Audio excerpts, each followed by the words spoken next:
My mother has two tongues. With one tongue she speaks Malayalam. With the other she speaks English.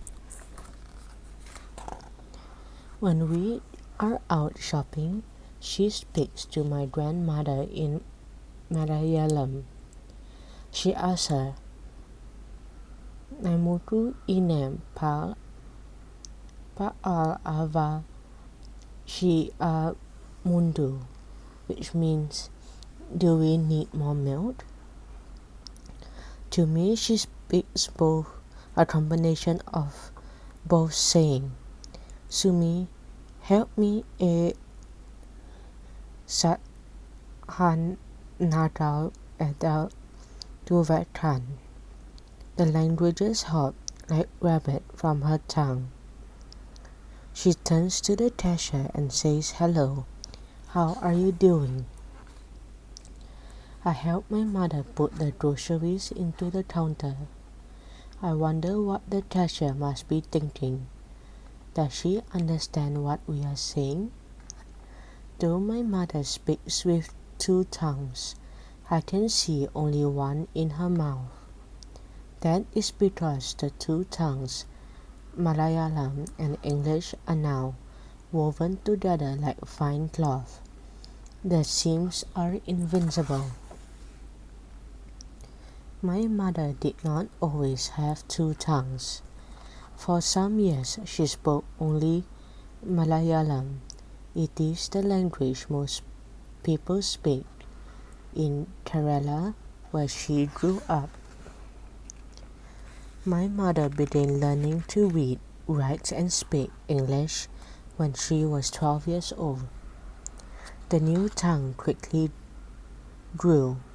She studied hard and practiced often so that one day she could speak English just as well as she could speak Malayalam.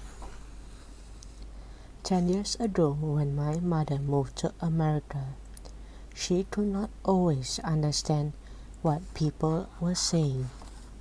They spoke too quickly or used words and phrases she had never heard before, and it felt like her two tongues were twisted into pretzels.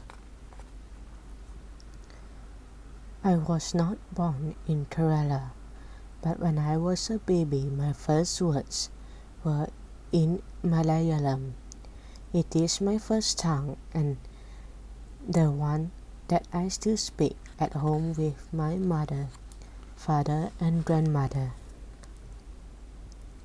I started learning English, my second tongue, by listening to people around my neighborhood and town, and then at school.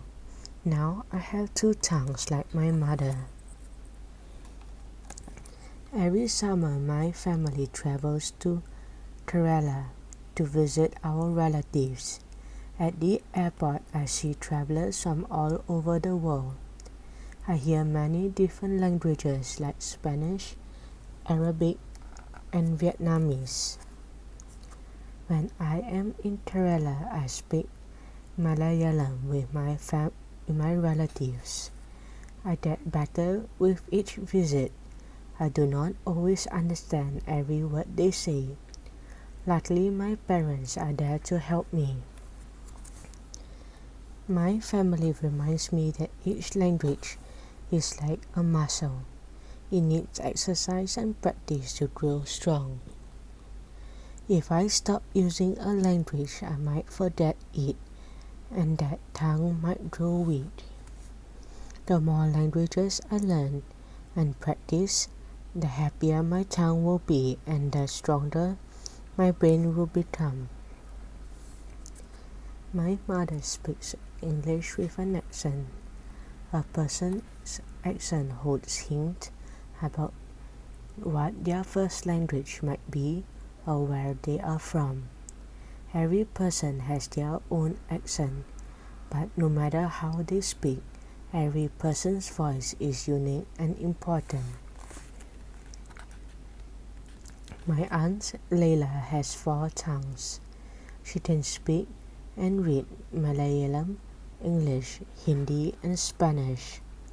Because she speaks 4 languages, she can speak with 4 times as many people. Sometimes my family can speak other languages too, like Gujarati, Tamil, or French. I want to learn dozens of languages so that one day I can speak with people who live in every part of the world. Having a tapestry of tongues will be my superpower.